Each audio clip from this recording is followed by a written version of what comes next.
Bienvenidos a este momento, a este espacio. Quiero agradecerles a todos los que están conectados, haberse unido en este momento, en esta ocasión. Gracias.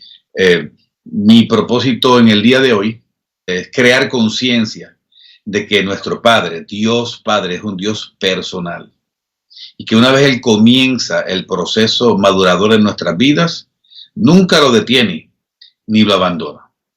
Hay un segundo propósito que es paralelo y que lo quiero traer también, y es que quiero que veamos, quiero demostrar que no todo lo que nosotros creemos ver cuando Dios está obrando es como parece ser. A menudo vemos las cosas de una manera, pero realmente Dios las está viendo de otra. Y vamos a ver a través de la historia. Hoy lo que vamos a ver es una historia bíblica y quiero básicamente que la discutamos. No toda, voy a tener que relatar parte de ella para no leer todo el libro, pero vamos a leer bastantes porciones del libro de Jonás. Así que ve buscando la escritura de Jonás en tu Biblia para que me sigas cuando hagamos las lecturas. Pero antes de eso, yo quiero traer el versículo. Filipenses 1:6 es el pasaje que dice, estando persuadido de esto. Eso es como para memorizarlo, ¿ok? Que el que comenzó en vosotros la buena obra, la perfeccionará hasta el día de Jesucristo. Pablo hablaba en un lenguaje que nos daba a entender que él no siempre había pensado de esa manera.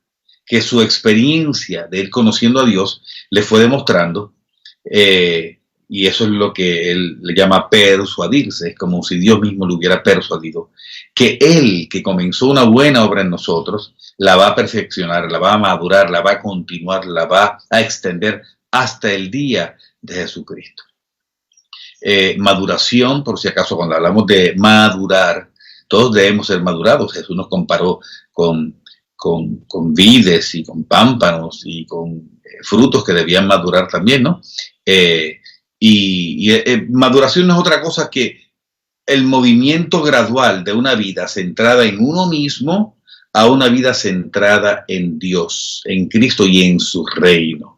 Yo creo que lo que Dios está buscando es precisamente producirnos un movimiento paradigmático, unos cambios en nuestra cosmovisión para que aprendamos a ser menos centrados en nosotros mismos y estar más centrados obviamente en las cosas que Él mismo se centra. Y como les dije, ya vamos a usar la historia de Jonás. Esta historia es bien inspiradora, todo el mundo sabe más o menos de qué trata la historia. Esta historia de Jonás es bien simpática, la usan también para historias de niños, pero no es una historia de niños, es muy, muy adulta, ¿ok?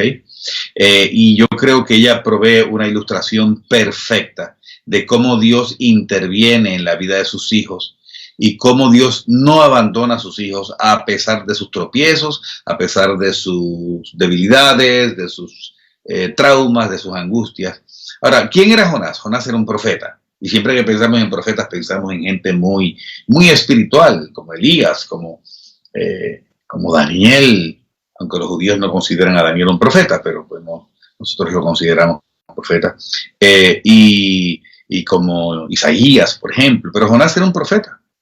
Y fue un profeta que Dios utilizó, escucha esto, para llevar toda una nación al arrepentimiento. O sea, Jonás se ganó el Grammy, el Oscar del evangelista, porque él es el que aparece en la Biblia con un fruto del 100%.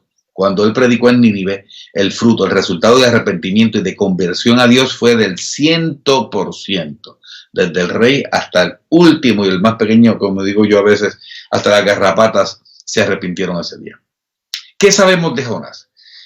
Lo que sabemos, la historia, si yo te preguntara, ¿qué sabes tú de Jonás? Lo más seguro que muchos saben más, otros saben menos, obviamente, pero básicamente lo que todo el mundo sabe, hasta los niños, es que él fue desobediente. Fue desobediente porque Dios lo mandó a predicar a Nínive y como desobedeció, Dios lo castigó 3 días y 3 noches en el vientre de una ballena. ¿Ok? La Biblia no dice que fuera una ballena. Algunos intuyen porque dice que es un pez grande y para que sea tan grande como para tragarse un hombre, pues muchos dicen Jonás y la ballena, pero se ha dicho que hay otros peces capaces de tragar un hombre. enteros. Hoy vamos a demostrar que el propósito de Dios no fue castigar a Jonás. Eso es lo que aparenta, pero hay más que eso. Les recuerdo que todo lo que sucedió en palabras muy generales fue: Dios le habla a Jonás, le manda a predicar a Nínive, una ciudad muy pagana, muy pecadora, muy perdida, y él se rehúsa y él se va. Cuando va en la barca, porque se embarca incluso huyendo de Dios, se embarca, hay una tormenta en el camino y el barco empieza a sacudirse y parecía que se iba a romper, y los marineros empezaron a echar cosas al agua, pero no se calmaba. Y él sabía que eso era juicio de Dios, que le llamó trato de Dios. Y él mismo dijo: esto es culpa mía.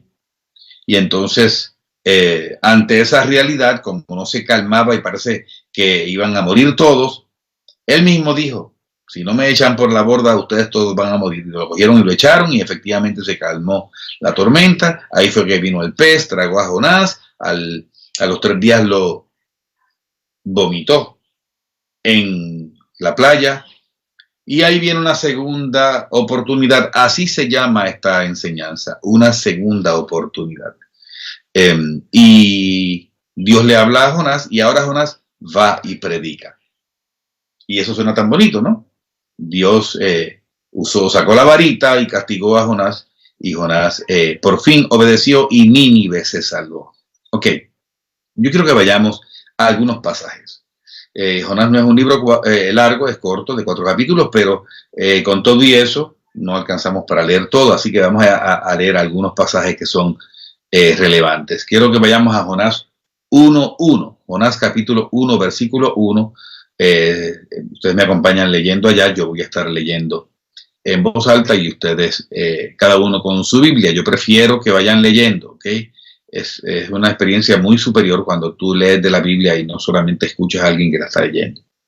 Dice Jonás 1:1: vino palabra de Jehová. Estoy leyendo de versión Reina Valera 60. Si usted tiene otra versión, verá unas diferencias, pero va a decir básicamente lo mismo, la misma historia.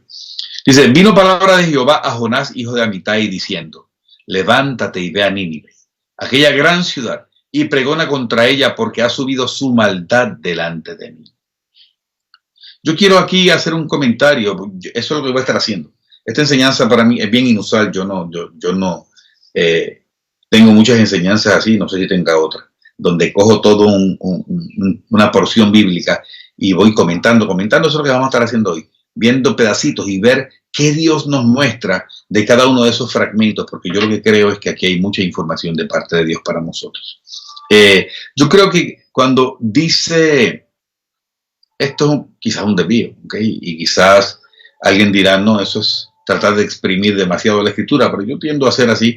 Y yo creo que cuando dice levántate y ve a Nínive, aquí pudiera haber una insinuación para nosotros. Esa expresión levántate es como que si Dios te quiere usar, debes estar de pie. Es como sugiriendo que Dios llama al caído. Tremendo, porque nosotros a menudo nos sentimos caídos, y es cuando estamos caídos que Dios nos dice: levántate, que tengo algo para ti. ¿Okay? Vamos a seguir el versículo, vamos al 3. Dice: y Jonás se levantó, así que obedeció, para huir de la presencia de Jehová a Tarsis. Qué bonito, ¿no? Se levantó, pero no para obedecer como alguien pudiera creer. Dice: y descendió a Jope, y halló una nave que partía para Tarsis, y pagando su pasaje, entró en ella para irse con ellos a Tarsis, lejos de la presencia de Jehová. Esto me recuerda a algunas personas. Yo he conocido, no sé tú, pero yo he conocido personas que Dios las levanta, y una vez Dios las levanta, se alejan. Se mueven en dirección opuesta a la que Él les ha dicho, o a la dirección opuesta de Él mismo, porque después de todos estos procesos tienen la intención de acercarnos a Dios Padre a través de Cristo. Cuando Jonás estaba yendo hacia Tarsis, no se estaba alejando de Nínive, se estaba alejando de Dios. Y eso es importante que lo entendamos. Porque estaba huyendo de la presencia de Dios, y aquí mismo lo leímos en este pasaje. Así que no es buena idea huir de Dios. Algunos navegan en dirección opuesta a Dios en diferentes áreas. A lo mejor van a la iglesia los domingos, pero a lo mejor en sus negocios están navegando contrario a lo que Dios les ha dicho. Quizás en su trabajo, quizás en su matrimonio, quizás el afán, la pereza espiritual, los intereses personales. Eso pues produce sus tormentas. Vamos a ver eso. Y como he dicho yo también, me parece como simpático que huir de Dios sale caro. ¿Y de dónde lo saco? Bueno, porque dice que él pagó su pasaje. En otras palabras, que hasta tuvo que pagar un pasaje para huir de Dios y no le salió. Sigamos en el versículo 4 de Jonás 1. Dice: pero Jehová hizo levantar un gran viento en el mar. Yo quiero hacer una pausa aquí porque leemos esto muy superficialmente y no vemos la profundidad de lo que aquí dice. Aquí no dice que se levantó una tormenta. Esto es importante porque esto habla primero de la soberanía de Dios, y segundo, de la intervención de Dios. No que Jonás estaba huyendo de Dios. Pues hubiéramos pensado que dejó a Dios allá atrás y él estaba camino a Tarsis y se le escapó. Pero dice: Jehová hizo levantar un gran viento en el mar. Dios estaba ahí presente, y estaba Dios personalmente, de la manera en que el profeta lo describe en la escritura. Dios personalmente estaba levantando un gran viento, y dice: y hubo en el mar una tempestad tan grande que se pensó que se partiría la nave.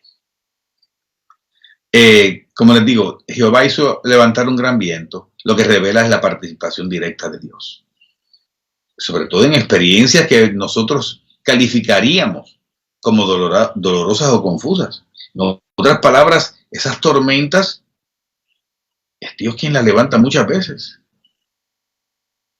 Y aunque Jonás ya había huido hasta Jope y se había embarcado hacia Tarsis, Dios estaba ahí personalmente tras los pasos de Jonás para cumplir un fin. Y algunos piensan que el fin era salvar a Nínive. Yo voy a cuestionar eso. Y al final yo quiero que me permitan cuestionar si eso era lo que Dios quería hacer. Hay un pasaje que está en Salmos 139:7. Dice así. Parece que Jonás no lo había leído. Dice: ¿a dónde me iré de tu espíritu, y a dónde huiré de tu presencia? Si subiera a los cielos, allí estás tú. Y si en el Seol hiciere mi estrado, he aquí, allí tú estás. Si tomare las alas del alba y habitar en extremo del mar, aún allí me guiará tu mano y me asirá tu diestra. Qué tremendo. A veces, cuando queremos hacer cosas que sabemos que están en contravía con lo que Dios quiere de nosotros, manipulamos nuestros pensamientos. A veces manipulamos nuestros pensamientos para sentirnos que Dios no se está inmiscuyendo en lo que estamos haciendo. Pero resulta que, mientras tanto, Él está levantando un gran viento. Y está levantando un gran viento que será evidente en su momento. Así que muchas veces nos preguntamos: ¿y qué es toda esta tormenta? Muchas veces es tormentas causadas por el mundo. Estamos en un mundo caído. No tenemos que hacer nada para que el mundo levante sus tormentas. ¿Okay? No hay que pecar para eso. No hay que sembrar mal para cosechar mal, porque el mundo mío es una fuente de malas cosechas. Pero sí es un hecho, por lo que vemos aquí, que Dios a veces es el autor de esas tormentas. Vamos al versículo 5. Dice así: y los marineros tuvieron miedo. Esto es tremendo. Recuerden que esto sucedió por lo menos otra vez siglos más tarde, ¿no? Cuando los discípulos se aterrorizaron con la tormenta que se encontraron allá en el mar de Galilea. Y esto nos dice mucho porque habla de la intensidad de la tormenta. Estamos hablando de gente, eran marineros expertos. Estos eran marineros expertos. Aquí no habla de los pasajeros solamente. Fíjate que dice: y los marineros tuvieron miedo, y cada uno clamaba a su Dios. Como les decía, estos eran lugares altamente paganos. Y echaron al mar los enseres que había en la nave para descargarla de ellos. O sea, para salvar la vida, pues se sacrifica bienes materiales. Pero Jonás había bajado al interior de la nave y se había echado a dormir, como Jesús, en medio de una tormenta, pero por razones diferentes. Jesús estaba probando a los discípulos, Jonás estaba huyendo. Cuando alguien suele dormir en medio de las tempestades, sacando a Jesús obviamente porque conocemos esa historia y conocemos su propósito, muchas veces es indicio de depresión. Las personas que están sufriendo episodios de depresión a veces se aíslan de esa manera. Se encierran en el cuarto, duermen mucho, duermen más horas de las que deberían, y es huyendo, obviamente, buscando esos anestésicos, como lo es, por ejemplo, el sueño, para no pensar en las cosas que no quiere pensar. Y aquí hay otra lección. Noten cómo esto nos recuerda que cuando tú huyes de Dios, afectas tu entorno también. Cuando yo huyo de Dios, afecto mi entorno. Es improbable afectarme yo mismo. Nos llevamos enredados a otras personas, a nuestra pareja, esposo, esposa, a nuestros hijos, a nuestros padres, a nuestros compañeros, hermanos de la iglesia, compañeros de ministerio. Los arrastramos con nosotros cada vez que nosotros caminamos contrario a la dirección que Dios quiere para nosotros. Así funciona, somos una red entrelazada. Dice la Biblia que la iglesia es un cuerpo y estamos asidos unos de otros. Así que por eso es que dice que cuando uno se goza, todos se gozan, y cuando uno llora, todos lloran. Es que no hay forma de que uno esté llorando y los demás gozándose, o viceversa. Así que debemos entender eso porque la responsabilidad es muy grande. Sigamos leyendo. Vayamos al versículo 11. Y le dijeron, ¿qué haremos contigo para que el mar se nos aquiete? Porque el mar se iba embraveciendo más y más. Esta es la parte que yo quería enfatizar. El mar se iba embraveciendo más y más. O sea, es un error pensar que dejando las cosas como están, ellas eventualmente se arreglarán solitas. Mientras no hagamos ajustes, la situación se va a empeorar. Situaciones no atendidas son situaciones agravadas. Nosotros estamos llamados a responder. Es que si lo que está causando la tormenta es precisamente nuestra resistencia, mayor resistencia no la va a calmar. ¿Okay? Versículo 17. Miren qué belleza de pasaje. Pero Jehová tenía preparado un gran pez que tragase a Jonás. Otra vez, pensamos, la historia que nosotros tenemos en la mente es, echaron a Jonás al agua y vino un pez y se lo tragó. No vino un pez y se lo tragó. Dios tenía preparado, y cuando habla así, conjugado en el pasado, lo que está diciendo es que Dios no fue tenido por sorpresa, no fue que dijo, anda, esta gente me echó al muchacho al agua, espérate, y llamó al pez más cercano para que lo... No, yo creo que cuando el barco zarpó hacia Tarsis, el pez iba al lado, sumergido, esperando, diciendo, ¿cuándo es que van a echar a este hombre al agua? Porque Dios dijo que esto va a pasar. Así que Dios tenía preparado ya de antemano un gran pez que tragase a Jonás. Recuerda que la gente piensa en el pez como algo vergonzoso y algo terrible y algo horrible, un castigo. El pez no fue un castigo, el pez fue la salvación. No había botes salvavidas. Lo que hicieron fue salvar la tripulación y los pasajeros del barco echando a Jonás, y Dios salvando a Jonás a través de esta intervención. ¿Okay? No olvidemos que esto es un recordatorio de que Dios ordena las circunstancias del hombre para alinearlas con su plan divino. Dios interviene, produce lo que le llamamos diosidencias. Dios obstruye muchas veces nuestro camino. Gloria a Dios por eso. No sé si tú oras así, pero yo oro, Padre, ábreme puertas y ciérrame puertas. Muchas veces las puertas que Él cierra son tan importantes, o aún a veces más importantes que la que nos abre. Qué triste esas puertas que Dios no nos cerró y que hubiéramos querido que cerrara. Quizás por nuestra dureza de corazón, quizás por la razón que sea. Y muchas veces tenemos, ¿sabes qué? Que ser tragados. Tragados por el pez de la situación, tragados por una situación para que quedemos solitos con Dios. El resto de ese pasaje dice, y estuvo Jonás en el vientre del pez 3 días y 3 noches. Sabemos que esto es figura de Jesucristo también, porque Jesús citó a Jonás, él dijo, así como Jonás estuvo 3 días y 3 noches, se supone que el Hijo del Hombre también va a estar, así estará el Hijo del Hombre también en el vientre de la tierra, ¿no? Ahora bien, una pregunta que yo invito a hacer siempre es, ¿qué habrá encontrado Jonás cuando fue tragado? ¿Qué habrá encontrado? Yo creo que cuando pensamos en eso no es muy difícil, no sabemos exactamente porque ninguno de nosotros ha sido tragado por un pez literal. Estoy seguro que hemos sido tragados por peces circunstanciales, por ballenas circunstanciales.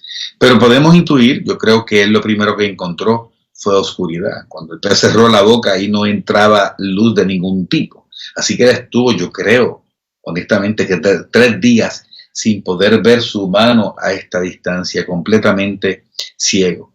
Y recuerda que la oscuridad, esa oscuridad dentro del vientre del pez, representa confusión, representa inseguridad, representa soledad. En otras palabras, que muchas veces esa salvación que Dios envía contiene altas cuotas temporales de confusión y de soledad. Y rechazamos y a veces pedimos a Dios que nos libre de eso. Pero espérate, es que el pez está nadando hacia la orilla. La salvación viene pronto, pero muchas veces hace falta 3 días, porque en esos 3 días pasan muchas cosas. Yo creo que dentro del pez debía haber mal olor, porque así como tragó a Jonás, habrá tragado otros peces. Los peces no tienen buen olor y tendría que haber a lo mejor partículas de digestión, yo no sé, a lo mejor peces muertos, sabe Dios qué cosa.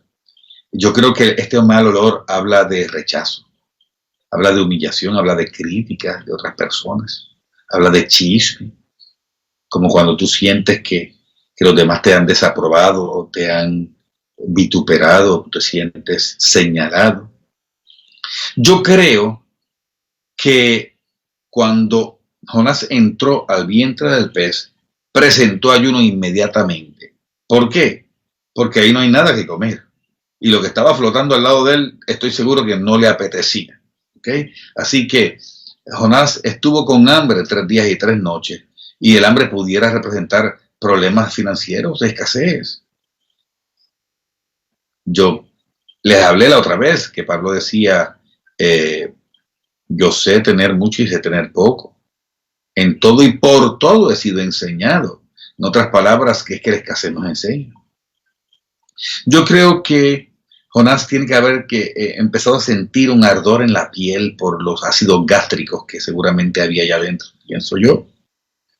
Y cuando hablamos de esa irritación y de ese malestar en la piel, otra cosa, yo dudo que él haya podido dormir en 3 días. ¿Okay? Así que estamos hablando de todo esto, si le buscamos un significado práctico, vamos a encontrar que sí, que definitivamente, posiblemente hemos sido tragados antes. Estos ácidos gástricos que pueden representar enfermedad, malestar física posiblemente. Como una vez le oía a alguien, es que Dios usa 2 instrumentos dependiendo del estado de la persona. Cuando Él te va a esculpir, la pregunta es, ¿te va a esculpir o te va a colorear? En otras palabras, Él usa pincel o cincel. Y el cincel duele. Entonces, pues obviamente, vemos que Jonás estaba bajo el cincel de Dios. Y yo no tengo tiempo para contarles las cinceladas de Dios en mi vida, pero son terribles. Terribles en cuanto a la incomodidad del momento, pero son una bendición para la formación del carácter de Cristo en nosotros, para prosperarnos, para llevarnos, para escalarnos, para pasarnos al siguiente nivel, para aprobarnos el curso, usando el lenguaje que ya conocemos. ¿Qué hizo Jonás? Vamos a leer ahora el capítulo 2. Entonces oró Jonás a Jehová su Dios desde el vientre del pez. Y dijo, invoqué en mi angustia a Jehová y él me oyó. Desde el seno del Seol clamé, y ya él se veía muerto. Y mi voz oíste. Me echaste a lo profundo, en medio de los mares, y me rodeó la corriente. Todas tus ondas y tus olas pasaron sobre mí. Entonces dije, desechado soy de delante de tus ojos, mas aún veré tu santo templo. Tremendo, ¿no? Confesar y declarar las promesas de Dios aún en medio de esos tiempos tan complejos donde no pareciera que algo va a pasar. Si no estamos viendo ni la palma de nuestra mano. Y Él confesando con su boca que Él vería su santo templo. Las aguas me rodearon hasta el alma. Me rodeó el abismo. El alga se enredó a mi cabeza. Qué gráfico, ¿no? Descendí a los cimientos de los montes, la tierra echó sus cerrojos sobre mí para siempre. Mas tú sacaste mi vida de la sepultura, oh Jehová Dios mío. Él oró esto desde el vientre del pez y está diciendo, tú sacaste mi vida de la sepultura. Qué tremenda la oración de fe. Cuando mi alma desfallecía en mí, me acordé de Jehová. Qué tremendo lo que causa la angustia. Muchas veces ahí es que nos acordamos. No es que no nos hemos acordado antes. Acordarse de Dios no es decir, me acordé de Dios, hoy le di gracias. Acordarse de Dios es recordar en qué posición lo hemos puesto. ¿Dónde lo hemos relegado? Acordarme de las cosas que Él ha hecho en mí antes. Acordarme de los dones que me ha dado, las bendiciones que me ha dado y posiblemente de propósitos todavía no cumplidos. Cuando mi alma desfallecía en mí, me acordé de Jehová y mi oración llegó hasta ti en tu santo templo. Los que siguen vanidades ilusorias, su misericordia abandonan. Mas yo con voz de alabanza te ofreceré sacrificios. Pagaré lo que prometí. La salvación es de Jehová. Tremendo. Jonás se humilló, él oró. Y alguien, si yo fuera a sondear, ¿cuánto tiempo crees tú que pasó desde que él fue tragado hasta que oró? Yo creo, ¿sabes qué? Que en el vientre de un pez no hay mucho tiempo para pensarlo. Yo creo que eso le tomó 2 segundos. Yo creo que son conclusiones que uno alcanza en materia de segundos cuando tú te das cuenta de las consecuencias de las tormentas que uno mismo se trajo sobre la vida. Pero recordemos que Dios lo dejó 3 días.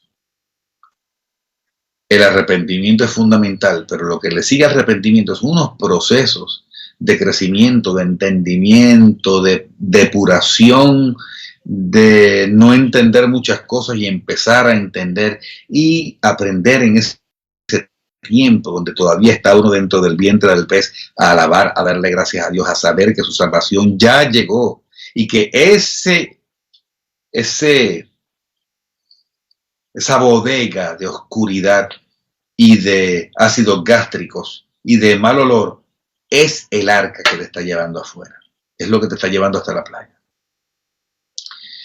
¿Qué hizo Dios? Fíjate el versículo 10 del capítulo 2. Y mandó Jehová al pez y vomitó a Jonás en tierra. Permítanme hacer otra vez esta frase en negrillas. Y mandó Jehová al pez. No sé si ven conmigo la intervención continua, directa de Dios. Él tenía preparado el gran pez. Él, aunque no lo dice, tú sabes que inspiró a la tripulación a echar a Jonás. Tenía preparado el gran pez y lo tragó. Y luego Dios ordenó al pez y el pez vomitó a Jonás en tierra. Esto es lo que yo le llamo, haciendo una conexión con el tema pasado de la Universidad de Dios, un examen de habilitación. Ahora es que viene el examen de habilitación. Él se colgó la primera vez y él dijo, tranquilo, Jonás, tranquilo, no ha pasado nada. Vamos para la segunda. Entonces mira cómo comienza el capítulo 3. No sé si estas palabras te suenan familiares. Vino palabra de Jehová por segunda vez a Jonás diciendo: levántate y ve a Nínive, aquella gran ciudad, y proclama en ella el mensaje que yo te diré. Miren, lo que hizo fue darle el mismo examen, ni siquiera se lo cambió. Casi que literalmente las mismas palabras de Jonás 1:1 son las palabras de Jonás 3:1. Este era el examen de habilitación. Dios le dio a Jonás una segunda oportunidad. Y si no sabemos la historia, decimos, ¿y ahora qué? ¿Y ahora qué? ¿Qué hizo Jonás? Ok, veamos el versículo 3. Y se levantó Jonás y fue a Nínive conforme a la palabra de Jehová. Ahora sí, ahora pasó el examen. La primera vez se levantó, pero caminó en la dirección opuesta, si recordamos. ¿Okay? ¿Cuál fue el resultado? Miren lo que dice el versículo 4. Y comenzó Jonás a entrar por la ciudad camino de un día, y predicaba diciendo: de aquí a 40 días Nínive será destruida. Y los hombres de Nínive creyeron a Dios y proclamaron ayuno y se vistieron de cilicio, desde el mayor hasta el menor de ellos. Y llegó la noticia hasta el rey de Nínive, y se levantó de su silla, se despojó de su vestido, se cubrió de cilicio y se sentó sobre ceniza, e hizo proclamar y anunciar en Nínive por mandato del rey y de sus grandes, diciendo: hombres y animales, bueyes y ovejas, no gusten cosa alguna. Ayuno para todo el mundo. No se les dé alimento ni beban agua, sino cúbranse de cilicio hombres y animales, y clamen a Dios fuertemente, y conviértase cada uno de su mal camino, de la rapiña que hay en sus manos. ¿Quién sabe si se volverá y se arrepentirá Dios y se apartará del ardor de su ira, y no pereceremos? Y vio Dios lo que hicieron, que se convirtieron de su mal camino, y se arrepintió del mal que había dicho que les haría, y no lo hizo. Tremendo. Ahora bien, esto es un final feliz. Esto parece un final de película, ¿no? De victoria, de éxito, de bendición. Pero hay algo raro. Y aquí se registra el final feliz de la historia de Nínive. Sin embargo, el libro de Jonás tiene 4 capítulos.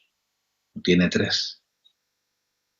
Y esto es porque el trato de Dios con Nínive había terminado en ese momento, pero el trato con Jonás no había terminado. Yo creo que apenas estaba comenzando. Jonás había recibido una lección de obediencia, pero había otras debilidades en Jonás que eran las que Dios estaba buscando sanar. Dios lo que quiere es sanar nuestras debilidades, nuestros complejos, nuestras iras, nuestros problemas que sabotean nuestra vida, sabotean nuestra capacidad para glorificarle, para cumplir nuestra misión, para prosperar, para ser bendecidos. Es precisamente todo eso lo que Dios está tratando de sanar en nosotros, y muchas veces estamos peleando y no lo dejamos operar. Pero este era el caso de Jonás. Había otras debilidades que no habían sido expuestas todavía. Claro, ¿qué reacción nosotros esperaríamos en Jonás me refiero, ante esta victoria evangelística tan impresionante?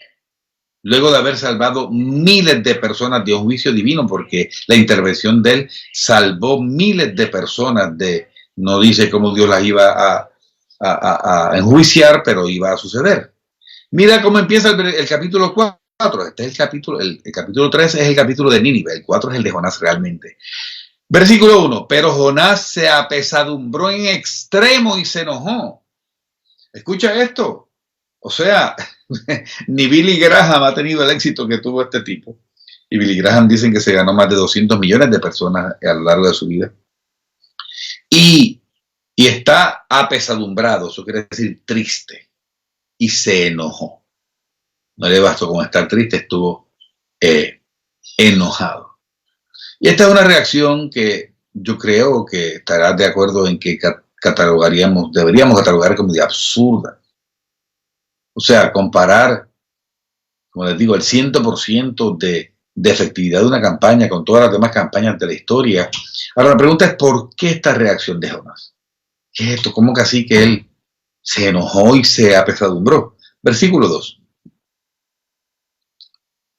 Y oró a Jehová. Fíjense que ya le había orado antes. Recuerden la calidad de su oración. Miren la oración de la hora. Ahora Jehová, ¿no es esto lo que yo decía estando aún en mi tierra? Por eso me apresuré a huir a Tarsis, porque yo sabía que tú eres Dios clemente y piadoso, tardo en enojarte y de grande misericordia, y que te arrepientes del mal. Ahora pues, oh Jehová, te ruego que me quites la vida, porque mejor me es la muerte que la vida. Miren, yo no sé cuál era el rollo que tenía Jonás en su cabeza, pero era un hombre profundamente amargado, un hombre enfermo emocionalmente. Aquí se manifiesta un nivel de egoísmo, de etnocentrismo, aparentemente estas razas paganas y mundanas lo que merecían era que cayera fuego del cielo, perdón, y que fueran consumidos. Él no quería que se salvaran, él quería que Dios los destruyera. Esto es una lección tremenda para nosotros, porque la pregunta es qué queremos que suceda con nuestros enemigos, ¿no? Porque pues desearle bien a gente que uno ama, eso lo hace cualquiera. Aquí se manifestó el egoísmo, el prejuicio, la amargura de Jonás, al punto de volverse suicida. Ya estaba diciéndole a Dios, quítame la vida, no quiero vivir, no me gusta lo que percibo, no me gusta lo que pasó, yo no quería predicar por eso. Y es que una verdad que yo he aprendido en el camino del Evangelio es que cuando Dios se dispone a sanar algo en el corazón del hombre, primero lo expone. Primero lo tiene que exponer. No queremos que exponga nuestra debilidad, pero no olvido cuando un hombre con una mano fea, dice que la mano era seca. Yo me imagino que una mano seca es una mano fea, es un mal espectáculo.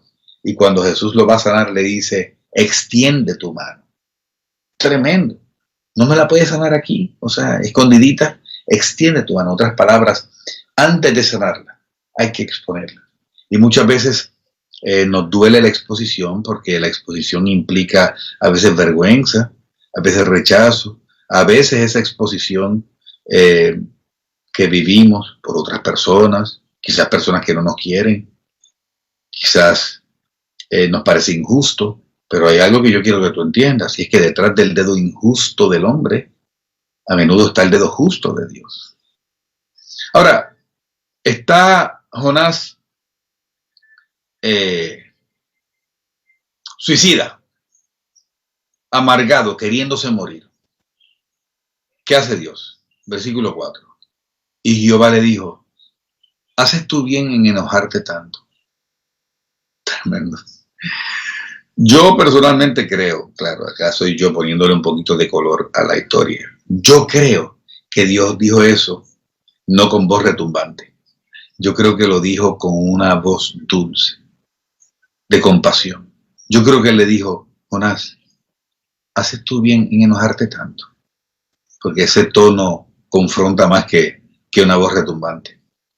Dios no había terminado todavía. Mira lo que dice el versículo 6. Sigue la historia. Y preparó Jehová Dios una calabacera. Preparó Jehová Dios una calabacera. Preparó Jehová Dios, el mismo que tenía preparado un gran pez, el mismo que le ordenó vomitarlo en tierra. Ahora preparó Dios una calabacera. En otras palabras, Dios se mete en los detalles. Cosas que necesitamos para producir un efecto como el que Dios quiere en nosotros. A veces lo que implica son cosas pequeñitas. A veces es que duela el dedo pequeñito del pie, porque ese es el que nos va a recordar cosas que debemos recordar. Preparó Jehová Dios una calabacera, es como un arbusto, ¿no? La cual creció sobre Jonás para que hiciese sombra sobre su cabeza. Parece que había sol picante y estaba eso turbándolo. Creció sobre Jonás para que hiciese sombra sobre su cabeza y le librase de su malestar. En medio de esa depresión y de esa rabia, Dios le manda un alivio. Y Jonás se alegró grandemente por la calabacera. Noten cómo Jonás era totalmente reactivo. Él dependía de las circunstancias. Estaba enojado y parece que también tenía calor, parece que el sol le estaba pegando en la cabeza y parece que eso lo empeoraba, y Dios le mandó una calabacera y le tapó, le hizo sombra. Se pueden imaginar el número de horas que estaba Jonás, yo presumo que mirando de lejos Nínive, a ver si Dios se arrepentía de haberse arrepentido. Entonces él Dios prepara esta calabacera y le libra de su malestar y él se alegra mucho. Y es una experiencia común que Dios envía un alivio en medio de nuestro malestar. La pregunta es, ¿qué pasó después? Mira el versículo 7. Pero al venir el alba del día siguiente, o sea, ya le estaba hasta el día siguiente, Dios preparó un gusano. Perdonen que haga tanto énfasis en estas frases, pero es que esto es parte fundamental de lo que yo estoy tratando de traer hoy.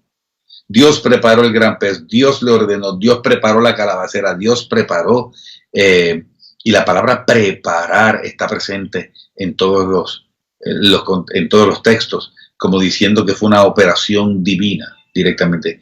Al venir el alba del día siguiente, Dios preparó un gusano, el cual hirió la calabacera y se secó. En otras palabras, como dijo Job, Jehová dio, Jehová quitó. Pero Job dijo, sea el nombre de Dios bendecido. Si él me da, me quiso dar, y si me quiso quitar, me quiso quitar. Continúa el 8. Y aconteció que al salir el sol, preparó Dios un recio viento solano. Y el sol hirió a Jonás en la cabeza y se desmayaba. Y deseaba la muerte, diciendo, mejor sería para mí la muerte que la vida. No sé si están viendo esto conmigo. Pero es obvio que Dios estaba deliberadamente provocando a Jonás. Y en contraste con la amargura de Jonás, Dios lo confronta con su amor y con su misericordia. El versículo 10 dice, y dijo Jehová, tuviste tu lástima de la calabacera. Pues no fue de la calabacera, fue de él, ¿no? Pero es una forma de expresar. En la cual tú no trabajaste, ni tú la hiciste crecer. Que en espacio de una noche nació y en espacio de otra noche pereció. ¿No tendré yo piedad de Nínive, aquella gran ciudad donde hay más de 120,000 personas que no saben discernir entre su mano derecha y su mano izquierda y muchos animales? Termino con esto. La misión de Nínive, esta es una opinión personal. No tienes que pensar igual que yo. Porque hay personas que creen que Dios te llama a hacer algo porque te necesita. Yo creo que Dios no me necesita a mí, Dios me ama a mí. Y como me ama, me hace partícipe de la obra que Él quiere hacer. Tú sabes el privilegio y el honor que es ser parte de lo que Dios quiere hacer en la tierra. Tú sabes lo que es que el Rey del Universo me use a mí, te use a ti, use a tu esposa, use al pastor, a la pastora, a su hijo, o sea, personas mortales, pecadoras, nos use para producir algo que Él quiere producir. Entonces, en lugar de Él hacerlo directamente, utiliza seres humanos. Yo creo personalmente que la misión de Nínive pudo haber sido cumplida por cualquiera, por cualquier otro hombre, es más, por alguien ni tan amargado. Pero Dios se había propuesto madurar a Jonás a través de esta experiencia. En otras palabras, Nínive no necesitaba a Jonás, Jonás necesitaba a Nínive. El gran plan de Dios, aquí era el capítulo 4, lo que quería era confrontarlo. ¿Con qué? Con su amargura, con sus debilidades, con sus pecados y enseñarle una lección de amor. Porque a fin de cuentas, quien reina es el Dios de amor. Dios no nos corrige para juzgarnos ni para condenarnos. Somos salvos en Cristo. Y Él perdonó nuestros pecados. Y aún los que cometimos hoy y los que vamos a cometer mañana.